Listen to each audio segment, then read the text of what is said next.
एक छोटे से शहर में सड़क के अंत में एक पुराना घर था।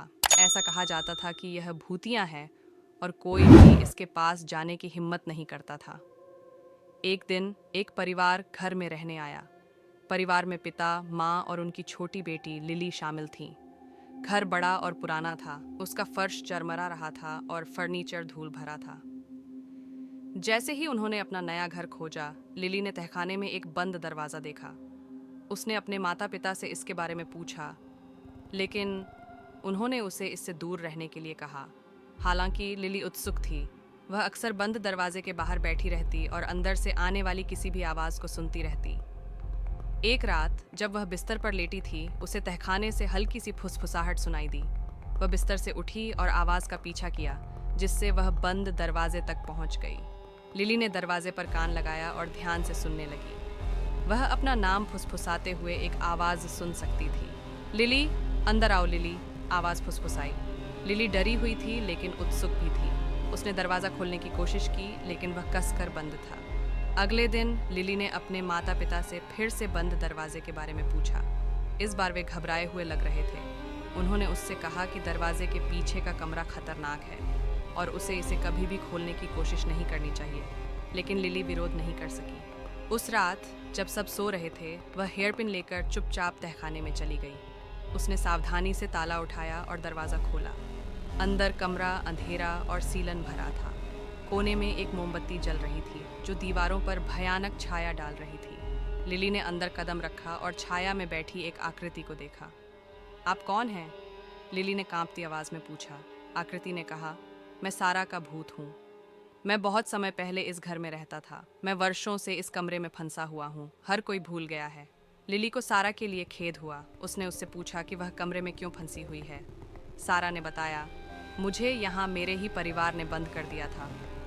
वे मुझसे डरते थे क्योंकि मैं अलग थी। उन्होंने सोचा कि मैं एक चुड़ैल हूँ और खुद को बचाने के लिए मुझे बंद कर दिया।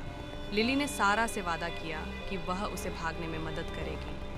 वह ऊपर गई और उसे एक पुरानी चाबी मिली, जिससे उसने सोचा कि इससे दरवाज़ा खुल सकता है। जब वह बेसमेंट में लौटी तो कमरा खाली देखकर हैरान रह गई। सारा जा चुकी थी। लिली ने घर खोजा, लेकिन सारा को कहीं नहीं पाया। उसने अपने माता पिता से पूछा कि क्या उन्होंने उसे देखा है, लेकिन उन्होंने कहा कि उन्होंने नहीं देखा। लिली हैरान थी। क्या उसने पूरी चीज़ की कल्पना की थी? उस रात लिली ने फिर से फुसफुसाहट सुनी। इस बार यह उसके अपने कमरे से आ रहा था। उसने आवाज़ का पीछा किया और सारा को अपने बिस्तर के पास खड़ा पाया। सारा ने कहा, मेरी मदद करने की कोशिश करने के लिए धन्यवाद, लेकिन मैं जीवित और मृत लोगों की दुनिया के बीच फंसकर इस घर में हमेशा के लिए भटकने के लिए अभिशप्त हूँ। लिली को अपनी रीढ़ की हड्डी में ठंडक महसूस हुई। उसे एहसास हुआ कि सारा एक भूत थी और वह हमेशा से उससे संवाद करने की कोशिश कर रही थी। वह तब जानती थी कि उसे सारा को शांति पाने में मदद करनी होगी।